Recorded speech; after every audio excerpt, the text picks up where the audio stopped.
Hello, it's the Anfield Wrap. Good morning, everyone. It is John Gibbons. I am joined by Craig Hannan, by Josh Williams, and by Ian Salmon to talk a little bit about all the latest goings on with Liverpool Football Club. I'm going to look a little bit in depth with the returning squad. Apparently, sometime this week, I'm not sure entirely when, but sometime this week, the first team players will be back at the training ground. And so I'm going to have a little bit look at those players that, well, we think we could take a good guess that Arne Slot will have a good long look at first up before all the internationals arrive back. So we're going to go run through them. But first of all, it was a bit of a mad weekend at the end, Craig. That Andy Gordon thing sort of came out of nowhere. It felt very Casido.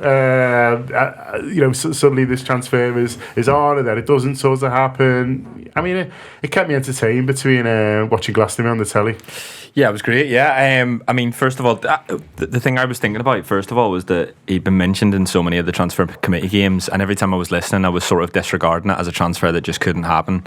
And then, obviously, the news comes out at the weekend. He's a footballer that I would love. I think if Liverpool have the opportunity to get him, and I still think there still might be an opportunity. I'm not saying that this is dead in the water and this is based off of nothing, but I think he's exactly the kind of winger that we want. He's direct, he's brave. He's I think it was 11 goals, 10 assists. I thought what was interesting about all of his goals were the teams that he'd scored against. So I think he was one of the first players. He was the second player in Premier League history to score against the traditional Big Six in one season. He either scored or assisted against the 6 teams that were above Newcastle last season. So he loves the big games. And I think it's just a very interesting situation that Newcastle end up finding themselves in, because, you know, if they've offered him to Liverpool, and I know it's around PSR and I know the reasons why, but if they've offered him to Liverpool, then Anthony Gordon knows that they've offered him to Liverpool. Yeah. And if Anthony Maybe Gordon that's why he fell off his bike. Yeah. He was on the phone, fucking hell. And I just feel like I don't think this is the end of it at all. I think there is the deadline of PSR. There was an interesting line in the one of the Athletic articles where it said, there was a couple, as it's not a working day, some transfers may not be confirmed or registered until the Monday, so that leaves that open. But there was also lingering fears that his head might have been turned, and I think that's the situation that Newcastle might find themselves in, that they've got a key player who they've offered to someone else. And not only have they offered him to someone else, they've offered him to a team that player has an affiliation to. He played against Everton, but I think he was at Liverpool's academy when he was young. He talks in the Gary Neville podcast about Anfield being one of his favourite stadiums to play in, about Steven Gerrard being his hero. Like, if that's not flirting, I don't know what is. And I feel like if he has had if he has had the sort of the opportunity or the potential played in front of him, sat in front of him, and he starts to believe that maybe he could become a Liverpool player, then it turns its head. It's not just a case of him being able to return to Newcastle on Tuesday and go, yeah, no worries, don't worry about that, lads. You know, he was talking about Curtis Jones being his best mate. He'll have been chatting to Curtis Jones. He'll have been speaking to Trent. Trent will have been talking to him at the England camp. So I don't think it's the end, John. It is a funny one, isn't it? Because this situation / mess that Newcastle seemed to get themselves into, where they were apparently offering them to Liverpool. The fact that they went straight to Liverpool suggests at some point we've been asked to be kept abreast of the situation, and we were seemingly very much kept abreast of the situation at the weekend. I did something for audio subscribers at the weekend with Alex Hurst from True Faith podcast, and he was just dead interested. It took us ages to get onto Anthony Gordon because he was basically describing how they got into this situation, and he was quite critical of the club in a way that was quite interesting to hear, because obviously what we see a lot online is, you know, fans saying, well, we should be able to spend what we want and stuff like that. But I think you got to always remember that the people shouting the loudest, and I think, you know, from him, certainly from speaking to him, there's obviously people in the Newcastle fan base who thinks, well, why have we got into this sort of situation? They got themselves out of it in the end by selling a couple of players who haven't really played for them, and so they might be sort of patting themselves on the back. But it is a little bit at what cost, maybe, and what Craig says, because, like Craig says, Anthony Gordon knows that he was offered to Liverpool. He's aware that he's got 2 years left on his contract. So if the next conversation they're having with him about a new deal, and he's like, well, you were trying to flog me last week. It is an interesting situation, and I think there is other chapters in this story. There's loads to come yet. I listened to the piece you did with Alex. I thought he was absolutely brilliant. He's good, isn't he? Yeah, really, really interesting. The stuff he was talking about the owners and the fact that they haven't started investing in infrastructure yet, and it makes you doubt their commitment to the project as a whole, because they've realised that PSR is now something that's applicable to them, and they can't get away with doing what City have done. Allegedly. Well, not allegedly, it's been shown. It's all right, mate, don't worry. Yeah, so it's been shown by UEFA. It's just the fact it was time-bound. I think Newcastle have played this, and again, this feeds into what Alex was saying about who's actually running Newcastle at the moment. Nobody knows who's actually in charge of making decisions. This feeds into that, because the only reason that Anthony Gordon isn't a Liverpool player as we speak is because we weren't willing to let Gerald Quanta go. Yeah. And that's the only reason, because otherwise the deal is done, he's sold, and he knows that they were selling him to us. And if you're him and you're going, well, we know now he was a boyhood Red, we've been told that. We know everything he said about us. If you're him, you're going, that's the move I want. Also, what European competition in Newcastle playing in this season? Last time I looked, it was none, wasn't it? Yeah. Yeah. So he's not in Europe this season. There are no European games. We're in the Champions League. He's got 2 years left on his contract. This is exactly what we had with McManaman. We tried to sell McManaman to Barcelona. Well, I was thinking it's a little bit Alonso as well, isn't it? Yeah. Tried to swap him for Gareth Barry in a bit. Yeah, sort of. which very, very odd. Old school swaps. See, we were doing them before they were cool. Yeah. We were doing them when they were still not problematic in any way, shape or form. He knows where he would be as a player this morning.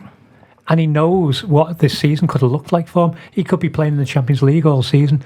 Instead, he's got a year where he won't be playing in Europe, and then he's got a year left on his contract. And if you're him, you're talking to your agent going, well, get it sorted. Because we know we'd have bought him. And if they'd have probably asked just for a straight cash deal, we'd have probably gone for it. Because, God knows the rumours have been knocking around for months now that we want him. It's not exactly a secret that Liverpool want Anthony Gordon. So, sort it out. I spent all day yesterday, again, in between Glastonbury and the football, just refreshing Twitter to see whether he'd signed yet.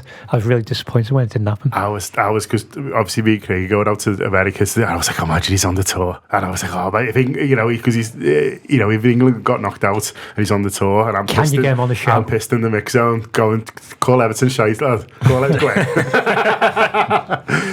So what was Frank Lampard really like to work with? It's a great design for a big club, Andy. I was being very mischievous in my head. So it's probably for the best. It's not happening in terms of that. You can see why your lot, the stats boys, like him, Josh, because his numbers, and like Craig says, some numbers count for others, and goals in big games, opening goals. We've seen that against Liverpool. His output was phenomenal last year. Yeah, I think he's a player. Yeah, I think he's got everything to his game. Everything that you want from a player like that on the flanks, and he can play both sides. He can play through the middle. He's played as a 10 for Eddie Howe as well. He's a good age, homegrown, scouts. He ticks virtually every box. Don't even think about it. And the 2 years left on his contract is interesting as well, because if they had tried to flog him and he's aware of it and stuff, how then do you approach a situation where you offer him a new contract? But it's also interesting that he appears to only have signed a 3.5-year deal, because that's what it works out. He's only been there a year and a half, so that sort of suggests that there wasn't a massive commitment on his side anyway, or on someone's side. 3.5 years is nothing now. That's like a third of a Chelsea contract. Yeah, it is. Yeah. Have you seen his overlap episode as well? It's brilliant, isn't it? He's proper his own fella, isn't he? Yeah, he knows what he's doing. Yeah. He knows about his own journey and that. And seeing that fella with Gary Neville, I just wouldn't be surprised if he had it in his head now, that seed where he kind of tries to manipulate this to happen. I'm just curious though, obviously you mentioned about the deal happening and that, Ian. How steep would we go in this room to get him? What would you go to? I reckon his value, realistically, I know he's only been there 18 months. They bought him at 45. They're going to ask for 80. You pay that? It's not my money, I'm not asked. Yeah, I think we would, because what you're looking at is a player who you've probably got for the next 8-9 years. Realistically, a lad who will probably dedicate himself to the club, because it's not like, I wouldn't imagine his journey is a journey to Real Madrid. It may have been at one point, but if he's got the chance of playing for us, he could become a Gerrard-esque figure within the club. And if you've grown up with Gerrard as your hero, and you can see the chance of doing that, then that's the kind of thing you go for, isn't it? That's the dedication that you will have to what we do. I think the money becomes irrelevant. It's that argument we've had, well, not argument, the discussion we've had so many times, that we know the money is there for a game changer. It's like we know that the Lenny Yoro money is there because we think he's such a unique proposition. Gordon isn't a unique proposition. There are other players who could possibly be available who could do a similar job, but the nature of being Anthony Gordon, being a Scouser, being a boyhood red, being homegrown, what he can actually do, the fact he hasn't hit his ceiling yet. So, the stats for last season, again, from what Alex was saying, he needs work on his finishing, and obviously we're doing a lot of finishing work this summer with various players. So so he do it all at once. Workshops are booked in. He can join that group. We just get Ian Rush with them and just get Rushy or Fowler with them and just teach them how to finish. He's got the chance of growing further than he is at the moment, and with us he could grow further than he possibly could with Newcastle. And again, Alex said that he could possibly be the best player in his position in world football, I think he said. That's how he felt, yeah. There's obviously, I checked Vinicius Junior's age and he's almost the same, so that's a sort of a bit of an issue. But I don't there's that Nico Williams lad who's quite good as well. Well, that's the thing, isn't it, Josh? I mean, you just talked about his value, and his value is always going to be seen within the club and outside as relative to others. Williams has got this £50 release clause. 50 quid? Yeah, Jesus. 50 million release clauses. And so people are going to say, well, we'll just sort of get in. There's obviously other costs of transfers. Apparently Williams' wages now are lively, and he's going to want sort of even more. And so the club will be looking at it that. I don't think Gordon will come on the cheap necessarily, but there might be a situation where, you're able to build in a little bit more of a bonus-related structure for sort of him. And so transfer values are never purely, what we sort of see up front, and people get obsessed with that. And I understand why, because that's how we were sort of taught to think about sort of transfers, weren't we? But wages are so high now, and there's so many other factors involved, in agents' fees, and Haaland's dad needs weighing in and stuff like that, and it's all sort of a thing. But it is one where that's the thing. It's not just sort of, well, would you pay that? It's, well, the club will be thinking, well, what else can we get for that? Yeah, I was going to say for that position, but it's not just for that position, because they're sort of saying, well, we're stocked. It's for the squad, isn't it, to take it to another level, and that's where it gets a little bit more sort of not delicate but complicated. Yeah, and it makes it interesting as well that we're kind of going through a bit of a change now with the backroom team and the new regime with Edwards back in the building and Richard Hughes as a sporting director and stuff, and how those decisions are going to be made, because I think in the past it was kind of like a expected points approach to transfers, and any player, depending on the transfer fee that you pay for them, has to justify that in terms of points. So it'd be interesting to see what Liverpool value Gordon at and how much they're willing to overpay. It feels like that's one thing that sits uncomfortably with me. It feels like an overpay is a bit inevitable. Yeah, because it's Newcastle. They don't really want to lose him. I don't know, just things like that. It feels like the rumour I saw was Kwanzaa plus 75 million.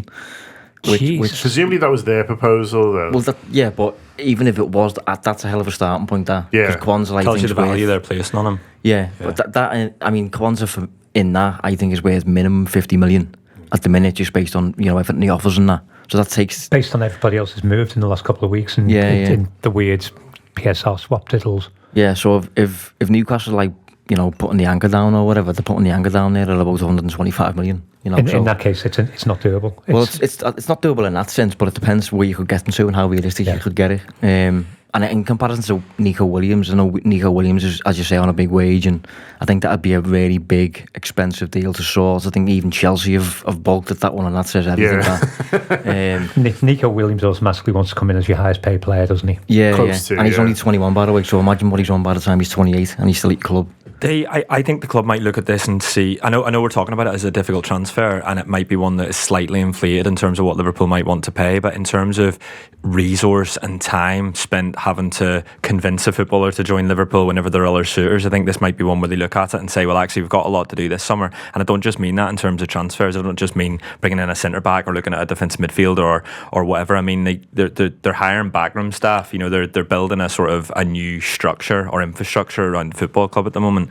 So they might just look at it and say, well, we think that in 2 years' time you might be worth 110. So if we pay 80 for him and we're able to get him, given the fact that he is English, given the fact that he's Scouse, all of these things that we've just talked about, it might be one that they might be willing to overpay, given that, is the stats and the data back everything up. I think like one of the things that you mentioned the overlap interview, one of the things that really sort of stuck out for me was like his character and how he came across and how he communicated. He was talking about like visualization and about meditation and about, the ways in which he prepares for football games. I think that's what I do before the free show. That's why you were late. Side. But he came across to me as a really level-headed, driven footballer and actually someone with leadership qualities. Like I was listening to him thinking in 2 or 3 years I could see you being a leader within the dressing room. Now if you'd said to me before that interview what you thought of Anthony Gordon, it was the complete opposite. I just wouldn't have thought that of him. So I think he's a really interesting footballer. Given how the stats, everything that we've just talked about makes him a really interesting proposition, and it might be one of those where they look at it and go, this might be might be an opportunity that we only get once. Yeah, or they could hang on and if you see what goes on with this deal, and maybe it's one for next summer when Newcastle feel like possibly they have to sort of come down a bit. I don't know. It is very much one to watch. Do you think Diaz having 2 years left in his contract will play a part in this as well? Yeah, massively. Yeah, I think there's a general Diaz question. I think it's wider than the contract. Is the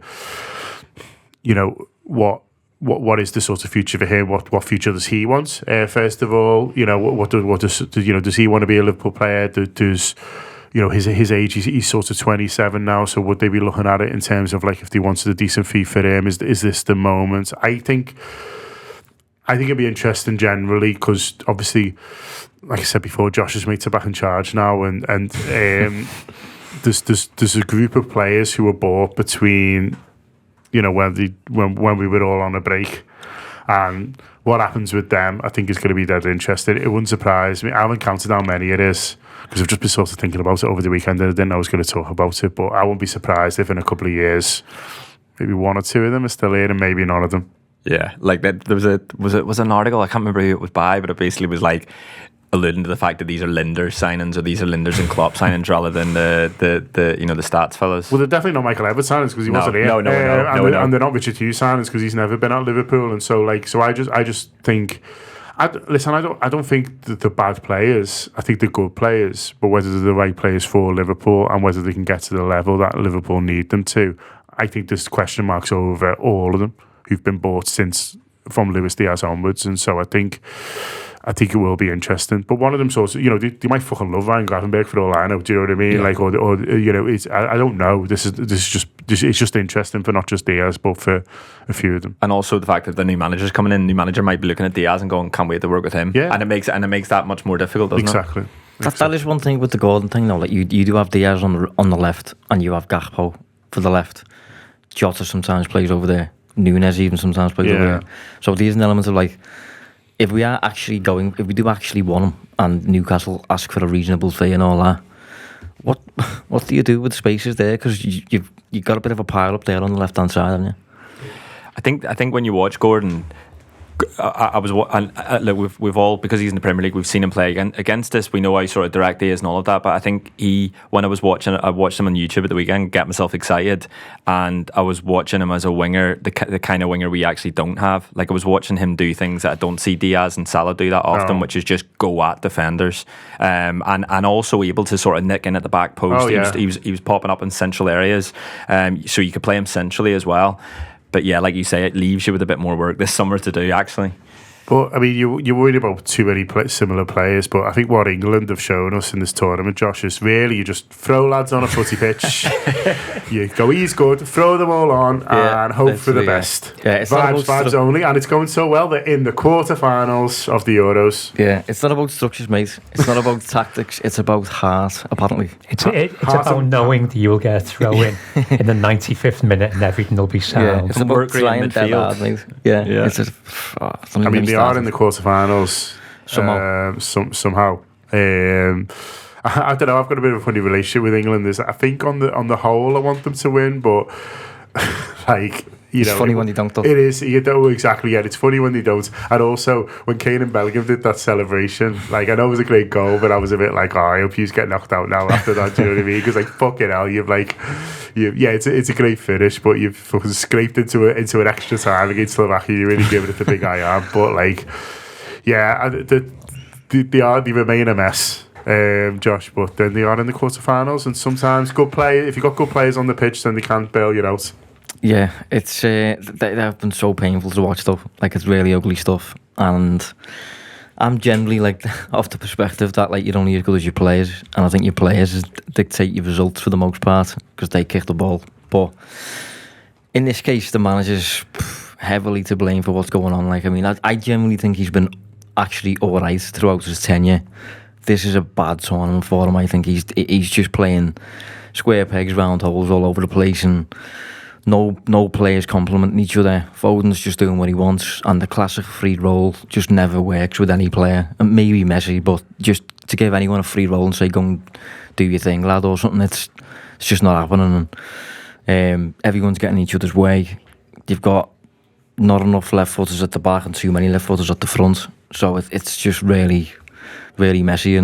But the frustrating thing is, it's tournament football. He could just change it like that for the next game and they start flying. But he won't though, will he? But if he doesn't, mate, he should be sacked before the game starts. He should have been sacked at half time. It's unbelievable that he hasn't seen it yet. It's like that, when you just persist with something, it just doesn't work.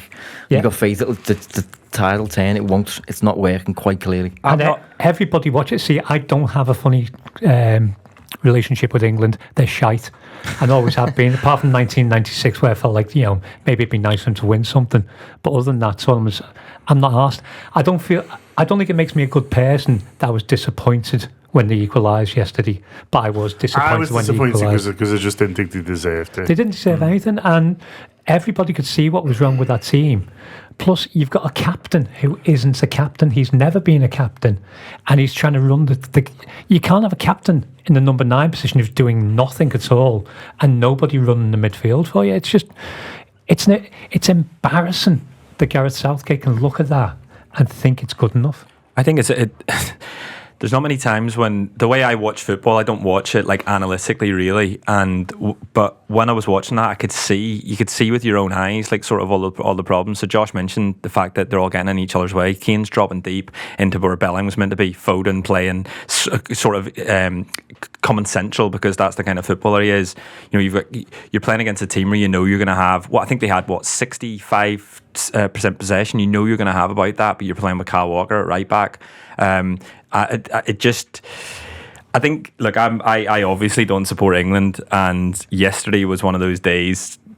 It's what you're in it for, really, as a non-England supporter. Whenever you're watching these tournaments, because the pundits are getting on the players' back. You got the ex-pros, you got the current professionals. You see Bellingham's interview afterwards where he's talking about people talking when weird. You've been shite all tournament. That's what they're saying. Yeah. You've got the fans booing a team that they built up before. In fairness, he was good for 25 minutes in the first game. It's not just him, though, is it? Like, no, it's everyone. Yeah, exactly. You've got fans booing the team that they've built up before the tournament. This is England bingo at tournaments, honestly. I had a tweet written out and I've kept it in drafts because I'll be able to use it in the next round or the round after. And look, they've got the best possible route to the final, don't they? And so this could be one of those moments where it kicks them into gear. Maybe Southgate looks at his squad. I think if I was an England fan, the most annoying thing about Southgate would be that he's got all the options on the bench. He's got all these players that can do the things that Foden hasn't been doing or that Kyle Walker hasn't been doing. I actually think it was a statement not bringing Trent on yesterday.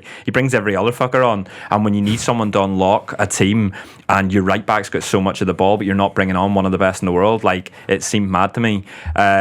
So I enjoyed it, and even Bellingham scoring, it was like, we'll fight another day here. Our day will come, mate. We'll get to enjoy what's coming. Switzerland on Saturday, maybe, and if it's not, it'll be, the hopes will be built up, and it's coming home will be said, John, and they'll get closer and closer, and then they'll fall short again. It happens every 2 years. Can I just address the right back question in this, given that none of the pundits were bothered addressing the right back question at half time? Kyle Walker plays him on side for the goal. Kyle He's dreadful. He's had a terrible tournament. He's been awful. He shouldn't be anywhere near the game, but Trent is still the most creative player they've got. And then you get, and someone's got to call him out. Well, everyone's calling him out on this. Gary Neville saying it's illegal that Trent Alexander-Arnold isn't playing in that team after slagging him for basically the entirety of his professional career. Suddenly he's real. And this is a lad who had an England career because Rob Jones had shin splints, and that's the only reason he had an England career. Slagging Trent off for years and then going, it's illegal, he's not in the team. It's weird though, isn't it? The hypocrisy is ridiculous. He's been the head cheerleader of the Trent can't defend for him. He started it. And it was only 2 games ago, by the way, John. These are the peaks and troughs of England in the national tournament, and he probably can't see what he's doing. Like, I was laughing at half time. I couldn't wait for the pundits at half time. I thought it was going to be brilliant. I look forward to that part more than anything. I made a cup of tea, got my feet up, and was like, let's go. And actually, Roy Keane, I wished Roy Keane got stuck in more, but he didn't. He was like the calm amongst the storm somehow. It was the other two, and Gary Neville doing what you just said. Gary Neville doing was just, it was poetry after what's happened the past 2 games. And I love Roy Keane. I love how arse he is by everything, but we do need to bear in mind his only contribution to a major tournament is to tell his manager to fuck off at half time and leave. Yeah. That was funny though. It was funny. I love it. Shove it up your bollocks. Was that the actual one? Yeah. He said, I only deal with you because you're somehow manager of my country. The Mai's doing a lot of work there. I told him to shove it up his bollocks, which, like, just as an image, I just enjoy. Like, I don't know how physically. Yeah, exactly. Yeah, it's a real challenge there. He's laying on to Mick McCarthy. I reckon he'd demonstrate how to do it.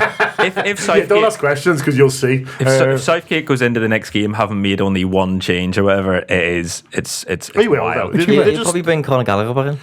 It's absolutely wild. Yeah, but back to Conor Gallagher. And when Conor Gallagher come on yesterday, did you hear the commentators? It was like Conor Gallagher, look at the run, and you're like, oh mate, it's like putting a dog on the pitch. Yeah, someone said something. Someone said something at the beginning because Trent was the big move, and then everyone's latched onto it, and then that becomes the narrative, and then Trent's dropped. So again, it continues to be the narrative, but someone new's just different, and they want that to be the saviour, and then it's not Conor Gallagher because he gets fucking hooked after 45 minutes. You get me going on them, John. Honestly, Luke Shaw might solve a few issues if they can get him fit. To be honest with you, if only they had Calvin Phillips, by the way. I think they would look a lot better. Irreplaceable Calvin Phillips. Yeah. All right, we're going to take a little bit of a break now. We're going to talk about the squad, but first of all, Steve Martin, who organises the fantastic Anne Williams Golf Day, came in to see us last week. It is this Friday. You're going to hear more about the history of that and how you can help now. He's John Gibbons for the Anfield Wrap, and I'm in our video studio with Steve Martin from the Anne Williams Golf Day. Now, people will have seen us talk about this over the years, but it's great to get you back in, Steve, to talk about it again. So thanks for coming in. Thanks, John. Thanks for having us.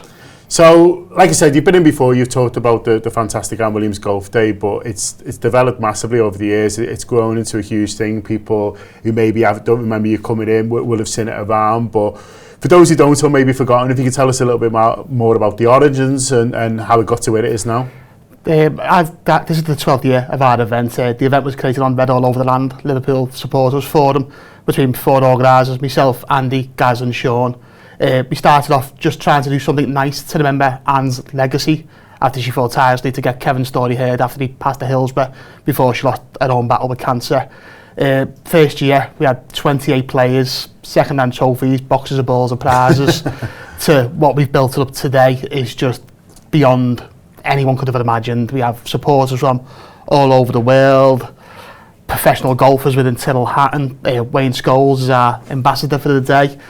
We have support from every corner of the UK, from the most prestigious golf courses to the fella who threw a fiver in the PayPal the other day. Whatever we get in goes to amazing charities in our city that we are truly honoured to support, all in memory of Anne and what she done. Yes, it's fantastic because it keeps Anne's memory alive, and what a woman she was. The real Iron Lady, of course, of Liverpool. But like you say, I mean, you must have raised so much money for different charities over the years, which is a fantastic thing too. Yeah, I think when we first started the event, obviously the court case was still going on in Warrington, so we helped Anne's family getting to and from them cases and things. But as the cases obviously come to an end and the verdicts were given out, our job now has become fundraisers for our city in the memory of Anne. Now, not that you can ever forget Hillsborough because it's always a massive part of Liverpool, its culture, but beyond this now, Anne's legacy is to support charities in our city. We've done charities with children with autism, disabilities, cancer charities, but we will never ever support a mainstream charity because they don't need our money. They get enough. They've got executives on astronomical wages. They get enough. We go to day-to-day people who make massive differences in their communities and the people that they support. And this year's charity in Sefton Baby Baskets, we have a due diligence of checklist that we do when we select our charities. Not only have they ticked the boxes that we have, they've ticked boxes we didn't even know existed. They're so small and do such an amazing job to help families, struggling parents, primarily in Liverpool, but if they also got a case from someone in somewhere else and they were willing to help them, they would. Their objective is to provide families, mothers, fathers with a baby basket of essentials for that newborn baby. If we can raise close to what we raised last year for the charity, that will support them for months on end. And that's why we do it. This charity is just so humble, so small, and it's everything that we want to support.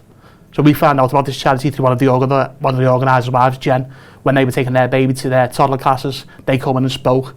Jenny told us about them. They've been on our radar for like 2 or 3 years now, but we've just had other charities lined up. Of course, yeah. And now it's their turn, and we're so happy that we can support them in this way. And what's fantastic about charities of that size is the money you give them, the good that can do. How many families will be touched by what you guys are doing next Friday is a huge thing. It is, but again, for while we support the charities, we also want to support the people behind them charities. So a lot of these charities, the volunteers, they get up out of their bed to make differences. That's what we want. That's the people we associate ourselves with. We try and keep ourselves so on the ground and give back to the people in our room by the prizes and donations that we get. But we're beyond that. The final figure that we can give to the charity is just whatever that can be, because it depends on obviously how generous the people are who support the day. Whatever we give them after our event is more than what they had the day before.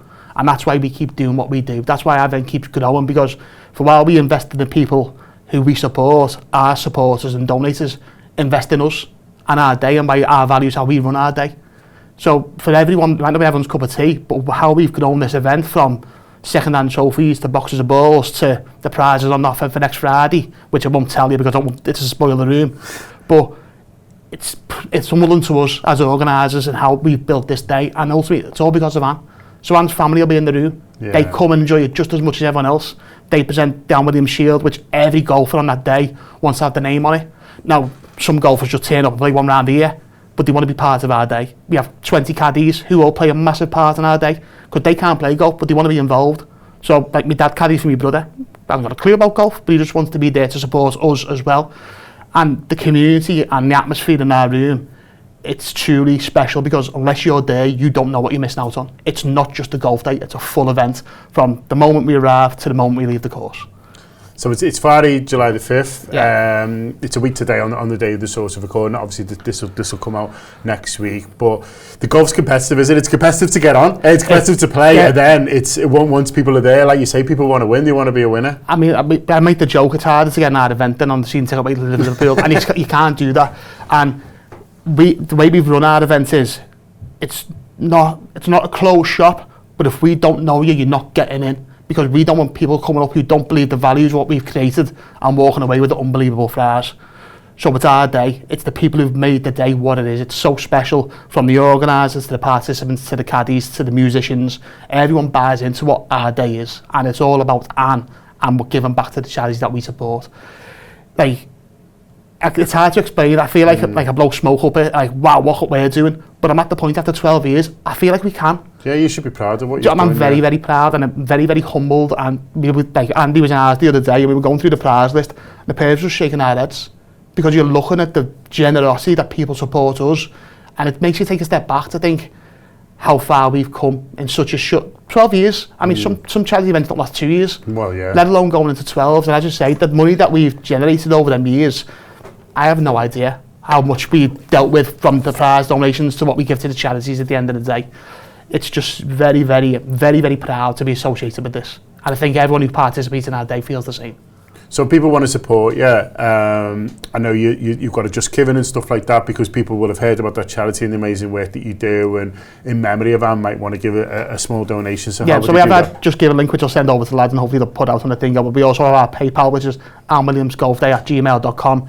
If I want to throw a couple of donations in there, as I said, if it's a further to however much people can afford to donate, what you give us goes 1,000% and more to the charities that we support. And every penny makes a massive difference, especially to the size of these charities. Yeah, there we are. That PayPal, anwilliamsgolfday@gmail.com. If you do want to support him, it is amazing what you've done. And yeah, congratulations for everything that you've built. And it's the 12 more years, and God knows how many more charities you'll help. I won't be running it by then. I'm too tired. Nice one for Steve. Do support them if you can. If you need help with any of those links, just give me a shout on social media and I'll point you in the right direction.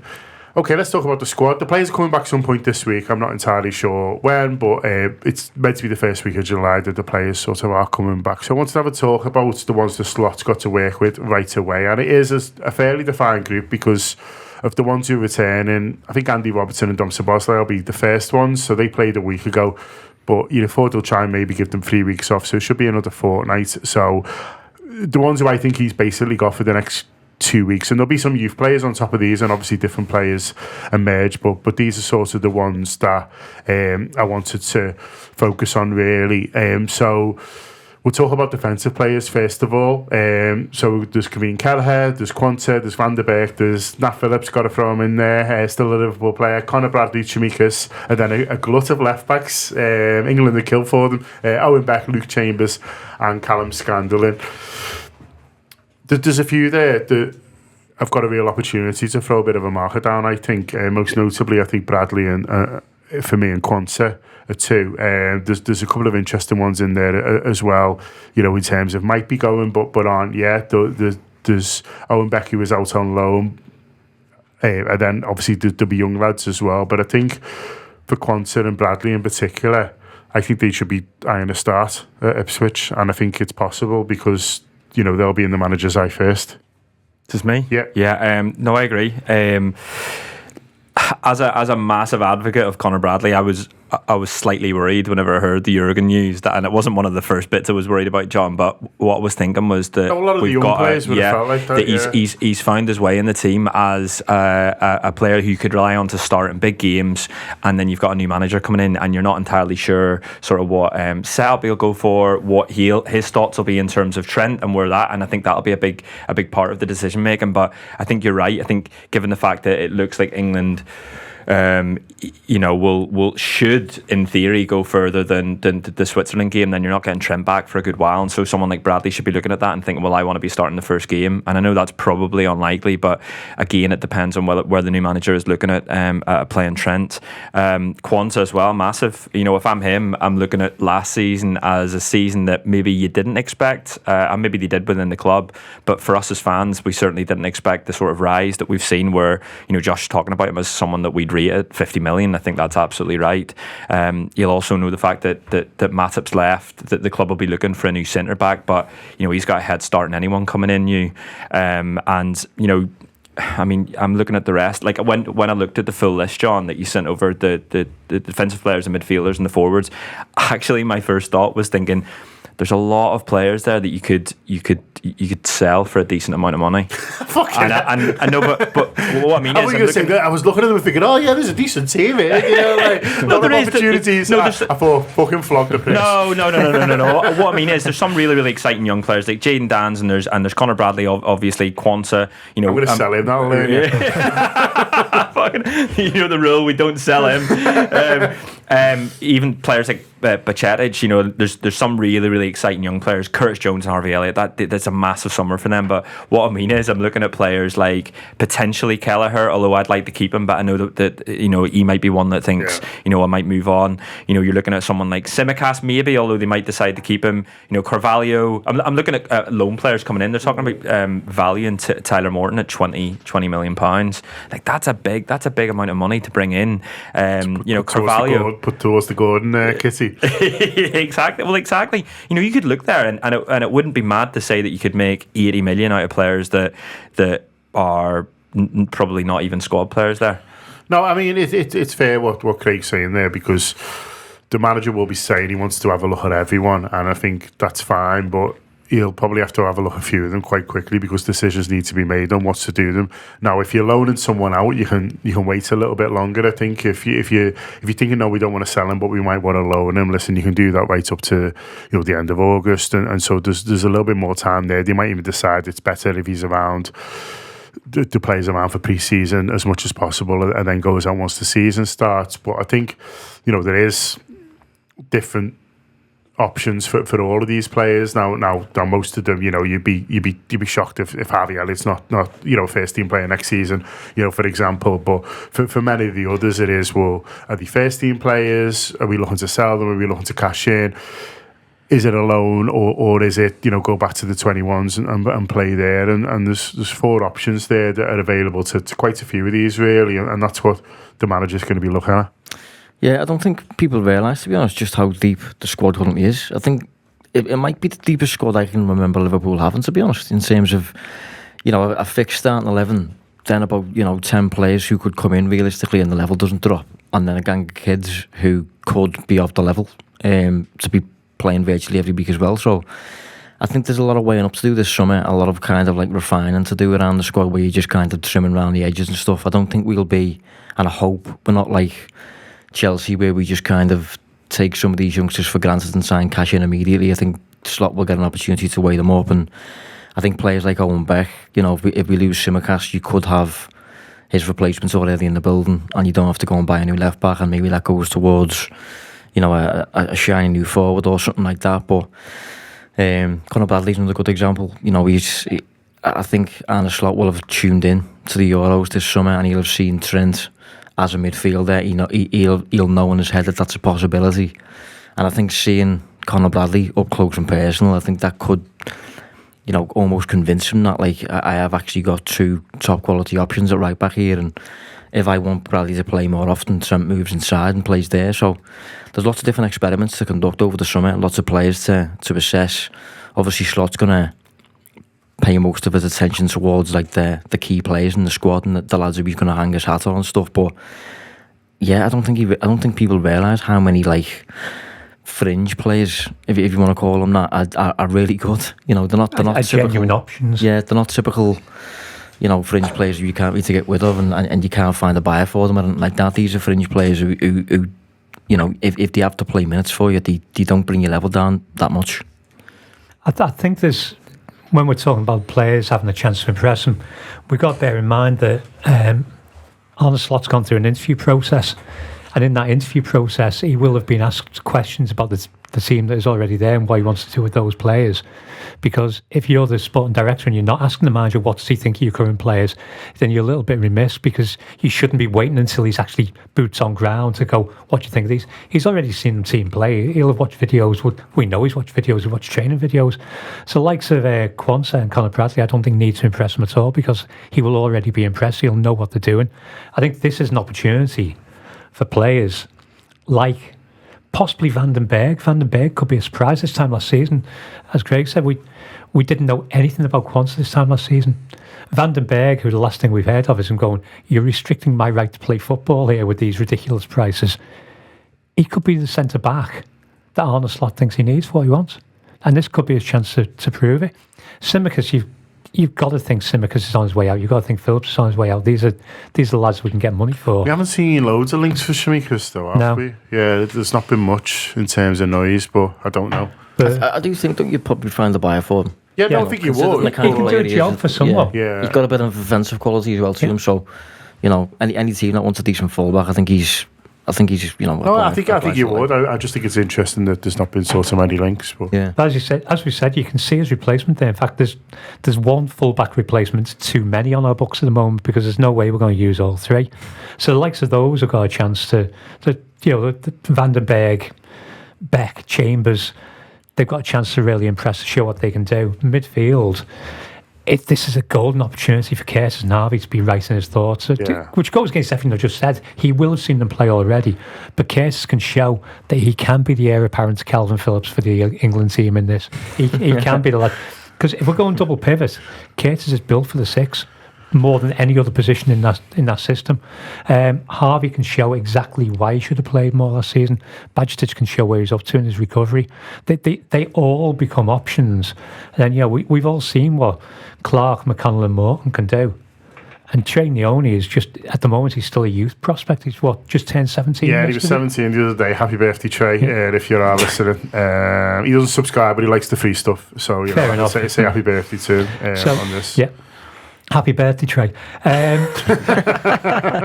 So they've got the chance. Endo, he will know of already. He's seen him play. He's seen the tapes. And Endo's got, if he stays, he's got another 2 years with us. And that's it, really. He's going to be a squad player for possibly the next couple of years, but no further than that. He's 31 already. So there's lads, the younger lads have got a chance to show him in the flesh. And if you're one of the younger lads, you're probably absolutely bursting to do this now.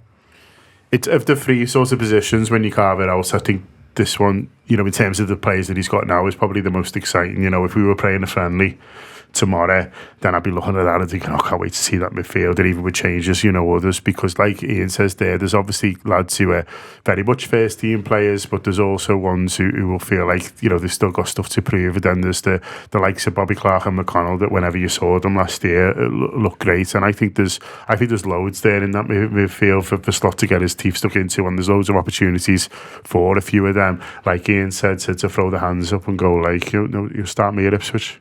Yeah, I think quite often what you find in these pre-seasons is you'll see a young player that you've seen little bits of, and suddenly they come back and they've developed a bit more, or they've gone up a level. I think we saw that at times with Curtis Jones in the past. I remember Trent, there was just one summer he comes back and he's a grown man. And given the experience that the likes of McConnell, the likes of Clark got last season, they'll be keen to sort of to build on that. And like I said earlier about Conor Bradley, there's just so many young players there that if you'd said to them last summer this is going to happen to you this season, they'd been like, you're fucking mad. Some of the opportunities that they were given, but all of the opportunities they took, and I think that's the most exciting part. I think in terms of the midfield, like, I'm so excited about Stefan Bajcetic, but I'm also sort of wary of getting too excited about him because they've obviously given him the prolonged sort of extended period out to get him right, but also he hasn't played football in a year. Do you know what I mean? I think there was a couple of substitute appearances at the end of the season, and it's going to take him a bit of time, but this is a brilliant opportunity for him. Even the likes of Conor Bradley, for instance. Bradley last season was injured for the tour. Do you remember that? So Bradley was actually out until October-November time, which is why we didn't see him at the beginning of the. So it's a clean slate for so many of these young players, and a real opportunity, particularly with the manager, for them to sort of lay a bit of a marker down before the older heads come back. Morton's an interesting one because his numbers are excellent, aren't they, Josh, in terms of what he did in the Championship, but press resistance, I think, in particular. But, seeing that, yeah. But it is the Championship, and we need to sort of remember that. They'll remember, and that they might feel like if those numbers are floating around the ether, they might feel like with him that this is the best moment to maybe cash in rather than sort of wait and have him hang around, and then his values only go down if he's not playing at Liverpool. Yeah, I said the other day about Morton, I can't remember what show it was on, but he'd be a player I'd be keen to throw some kind of clause in there, though, where you'd kind of guard against the possibility of him becoming boss, and you can potentially get him back, because I think whenever I've seen him play, mate, he just looks like a natural footballer to me. Just looks like he understands the game and he got a real feel for the ball and that, and really intelligent for his age, good physicality, puts himself about. But as you say, it is a case of like he's just had a really good season, his value's high. So if you're going to cash in, it probably is now. But I think there's a bit of like, maybe a bit of Brewster in there, where Brewster's, I think he scored something like 11 for Swansea in half a season, and then you get to a point where you get a bid for him from Sheffield United, and you sell him. I'm not sure, was there a clause in Bruce's departure where You'd have thought so, yeah. where we could get him back for a certain price? He wasn't he? So I'd be We certainly did it with Solanke, didn't we? Yeah, I'd be interested in something like that, but I just don't think if you keep him around because he's done well, I'm not sure how many minutes he's going to get considering the competition he's got for Liverpool's midfield at the minute. So it probably isn't the right decision to sell him, but I think he could go on and have a real good career, Morton. But the other thing you got to remember is I'm putting a list of players here, but this time last year I didn't know anything about James McConnell, and he emerges in that tour. He's brilliant out in Asia, and how he plays, how he conducts himself. And so, my list here, I've sort of only included ones who've at least been on the bench for Liverpool. Most of them have had first team minutes, but I wanted to throw Noni on there as well, because I know how highly he is thought of, and I know the people at the academy rave about him. It was obviously a bit too soon for him, for Jurgen to use him, but it wouldn't surprise me at all if Slot can't wait to sort of work with him. But there'll be others as well who sort of emerge, because that's what happens in these summers, is that new players throw themselves in. Like James McConnell, last year, I remember Ovia Jaria sort of coming out of nowhere and not looking out of place in a midfield with some good players. That's what these pre-seasons can be for youngsters. Well, there's a name that I can't quite grasp at the moment, who's not on here. A young kid. I've got a feeling he's Irish. I think he might be another Cade. But I can't remember his name for the life of me. But there's a lad who we brought in a year ago who was very, very highly rated, a youth player. To be Caden Morrison. He's from Northern Ireland. Coney Dockery. Yes, Trent Cone Doherty. So he's really highly rated as well behind the scenes, or he was a year ago. Not heard a thing of him all season. I don't know where he is, what he's doing. He's meant to be good footballer, yeah. But there's another name that he could be this year's Gerald Quanta. There'll be a surprise. There'll be somebody on here, or somebody who isn't on here, who steps up and does something that we weren't expecting and suddenly puts himself into the frame. James McConnell, I still wouldn't be able to pick him out of a lineup. I couldn't tell you what he looks like. Just the fact that all our midfielders looked the same last season and all had the same Scouse haircut. So that's the great thing about what we've gone through these last few seasons, where these lads are coming through without us seeing anything about them. Now, as we were talking about Brewster a second ago, we all knew 2 years down the line that Brewster was going to be the next big thing, and he was scoring loads of goals, and he was the coming force, and then obviously wasn't. Whereas these lads, they've not had a huge amount of build-up, but then you see them and like, okay, so the talk about Bobby Clark is absolutely spot on. James McConnell, there's not been any conversation, to my knowledge, about him at any point, and all of a sudden he's playing in the first team. And they were all excellent. And then, I know we'll move on to forwards in a minute, but there's a couple of names on there. I couldn't tell you what Lewis Kumas looks like. I've seen him play, I've seen him score. Don't know what he looks like, don't know what he plays like. But looks a bit like his dad. Yeah. Wouldn't recognise his dad anymore. It's a long time. The forwards is just fellas who's what you watch the dad play. That's unfortunately what the forwards is. That's worrying, isn't it? The forwards is just... I probably saw their granddad play. I think the one thing I'd say on all of this is that, I'm looking at there's some really exciting young players, but someone like James McConnell, I actually don't want to see him play. Not in pre-season. I mean, when the season starts, and so there might be an argument for him to go out on loan. I don't want if we see McConnell playing regularly for Liverpool, then it means we've got 6 injuries. We're in a bit of baller again. Yeah. And so as excited as I am about him as a talent, and I'm looking forward to seeing how he performs in over the summer and on tour and all of that. I don't want to see him. So I think maybe it might be one of those where they look for a loan for him to sort of see, similar to what Tyler Morton's done, where they're able to assess his level in maybe the Championship. That might be one. We've obviously lost Thiago, so I would expect Liverpool to bring in a midfielder. I know some people maybe don't, but I would, given the fact that Bajcetic hasn't played for a season. I just think whenever you look at the squad, there's so many young players that broke through last season, which means that the age of the squad has come right down. Obviously, we spent on players like McAllister and Szoboszlai, who are just a little bit older, but we've got a young squad already. So I think they'll have to bring in the players that they'll want to bring in will have that bit more experience. Someone like Gordon, who's got Premier League experience, or the likes of that. So yeah, as excited as I am about them, I don't actually want to see loads of minutes from the likes of McConnell or Bobby Clark in the Premier League. I agree with that, but I don't think we're going to bring in a midfielder, because I'm not sure what midfield is for us anymore. And if it is a 4-2-3-1 that we're going for, and if we are talking about the idea of Bradley playing as a starting right back and Trent moving into that too, then there's so few spaces for a midfielder that we probably have got more than enough. Especially when you think that we didn't use Gravenberch last season, and this could be his season's come through. I've got one point I want to make about forwards in a second. Do you want to wait on forwards for this point? Or? No, you dive in, mate. I think the big name here that could really make a difference. Mo Salah. I think it could be a breakthrough season for him. He is a big name. I think the fact that Slot's got Salah from day one to work with is absolutely brilliant, because he's got the figurehead of his team and he's working with them from the very start. Great with young players as well. Yeah, Mo, he'll be brilliant round, and you can also tell Mo what he wants from him. And if it is going into that one at the front, if it's going into a 10 position, Carvalho. Yeah, we all thought when we bought Carvalho we were getting some player. We've not seen any of it so far. Saw a little glimpse of the last minute winner against Newcastle. Was it an equaliser? No, it was a winner. Yeah, winner. Yeah. That's a question about the past, and I can't remember the past. But he looked like he was going to be quality, and there were rumours that it was possibly an attitude thing. But he's had the season away. Always looked really good. The Leipzig one didn't work out, which is quite interesting, isn't it? So it's sort of what happened. Which is what we thought would be perfect for him. Yeah, I feel bad now because he was one of the ones I'd sold. Well, you can't. I mean, these are decisions to be made, though, isn't it? He does feel like someone who might enjoy a 4-2-3-1. Josh, if there's a kind of a formation for him in one of those roles, it does feel like he might be suited a little bit better. Well, when we initially bought him, it was Liverpool had played 4-3-3 consistently for like 5-6 years or whatever it was, and we buy him and we play him as a left-sided 8 or as a left-sided forward, and he's just thrived as a 10 for Hull and for Fulham. He doesn't get any minutes as a 10 really, and then we maybe wonder why he's not performing and wonder why we can't find a place for him on the pitch. So I'm not really surprised at all that it didn't really end up working at the time. If we are moving towards that shape, I think it will benefit him.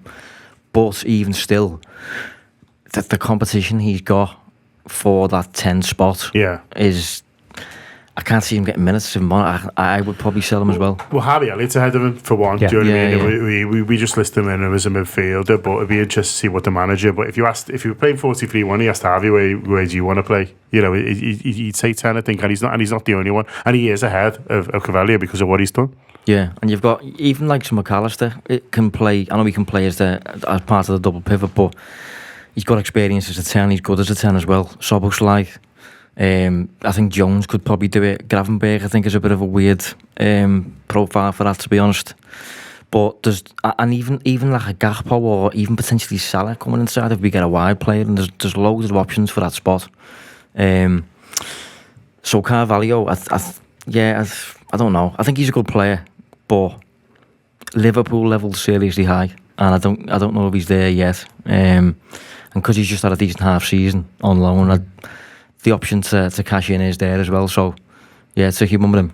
Who else are you selling, Craig? I'm interested in this list now. So have you basically played the transfer committee game? You've seen a list. No. I saw your list and went through it earlier because it was, I remember the quote where Liverpool talked about the fact that they felt as if they had potentially 300 million worth of talent in their youth academy, and obviously with the PSR stuff that's been going on, it's pure profit. And I hate to talk about young players like that, but there's a few of them there that you could look at. I know Kelleher is one that I'd keep, but might want to move on. Vandenberg, there was that release clause, but then they've not let him go, and they value him at 15 million or something. 20? I think, was it 20? Potentially Tsimikas, although they might decide that maybe they've got too much, and I know he signed a new contract last year, so I think they've got Tsimikas tied up until 2027 or 2028, so it means there's probably another season for him. Tyler Morton, definitely 20 million they're valuing him at, which feels and that again would be for PSR, that'd be pure profit. Carvalho again, 20-ish million. I think that was it. I think that takes you pretty much if you sell Kelleher for 25, Vandenberg, you've got 80 million there. Joe Gomez as well. No, those are footballers that, barring Kelleher, who because of Alisson's injury last year played quite a bit, and that's why one of the reasons why I wouldn't sell him. But you've got a lot of money there to play with, plus the fact that you would hope that they've got a bit more, which is why I was saying I hope they bring in a midfielder as well, because you're losing someone of the calibre of Thiago, who obviously didn't play last season.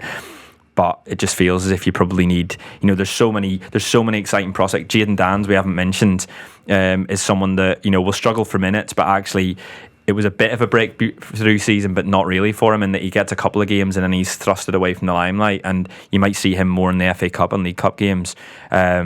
So there's lots to be excited about, but I also feel as if Liverpool will need some reinforcements brought in as well. To sort the Anthony Gordon, yeah, basically. Are we talking Ben Doak? Well, yeah, it's an interesting one for Ben Doak, who's missed the majority of the season. Kate Gordon, I will put in that category a little bit as well, who's sort of missed even longer, but has shown, what he can do in the past. It is. You feel like they'll be looking at these pre-seasons going like, this is an opportunity. Hopefully they'll see that as an opportunity to throw the hat into the ring for something. Because there was the hope beginning of last season, that Doak was going to break through. Yeah. Comes on against Chelsea in the first game. Yeah. Yeah, he does. I think for Salah as well. I was at the game. I remember it. I mean, so far he hasn't shown anything other than a willingness to get his head down and run with the ball. And there hasn't been any real end product from him yet. So he's still got a way to go, but the hope was that was coming. He was really exciting on the tour last year. I remember, I think he gets a goal. He every time he came on, it was almost like he charged his teammates' batteries up. It's just like everything lifted up. Yeah. But I think they all trusted him, didn't they? Yeah, and I think, like Ian said, it just didn't look as if there was much end product from it. I think he might be someone that would benefit from a loan, to be honest. I think keep him in pre-season and see how he gets on, but then maybe look at a loan a la Harvey Elliott going to Blackburn. Yeah. No, it'd be interesting summer for them. It wouldn't surprise me if one of him or Gordon goes out on loan, because I don't really feel like under-23s football is where they need to be at the moment. I think they're a level above that, whether that's the first team, in an area where we're saying we want more goals and there's a lot of good players from. It will be interesting. Worry a little bit with Kate Gordon, just feels like his time's just passed slightly. Whenever he plays the League Cup semi-final in that 22 season against Arsenal, and you just feel as if he was the next one to be given an opportunity. So much of it's luck, isn't it? So much of it is luck, is being fit at the right times, is grabbing the opportunities when you're there. But there's a lot of good players that it doesn't quite happen for, and there's always sort of a variety of reasons and hard luck stories. But listen, it doesn't feel like there's space for Doak and Gordon, does it? But then, who knows who'll grab it? And Gordon as well. And Gordon. Yeah. Too many Gordons now. Yeah. Yeah, and there's always a new pick ready to sort of come through, and we look forward to seeing them in the summer. Okay, we'll leave it there. Huge thanks to Ian, to Josh, to Craig for joining us on the show. For you guys, obviously, for listening and watching. For Andy for producing the audio. Ash on video. Up the Reds.